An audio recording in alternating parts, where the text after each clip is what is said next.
నమస్కారం. జ్యోతిష్య శాస్త్రం పాఠం 7వది. దీంట్లో భాగంగా మనం మొదట చెప్పుకున్నట్లుగా 27 నక్షత్రాలు, ఒక్కో నక్షత్రానికి 4 పాదాలు, 27 4 మొత్తం 108 పాదాలని ఈ 12 రాసుల్లో సర్దినట్లయితే ఒక్కో రాశిలో కూడా మనకి 9 పాదాలు వస్తాయి.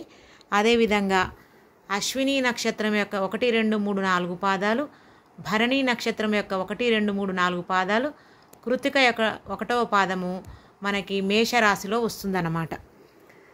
నెక్స్ట్ కృత్తిక 2 3 4 పాదాలు, రోహిణి 1 2 3 4 పాదాలు, మృగశిర 1 2 పాదాలు మనకి వృషభ రాశిలో వస్తాయన్నమాట.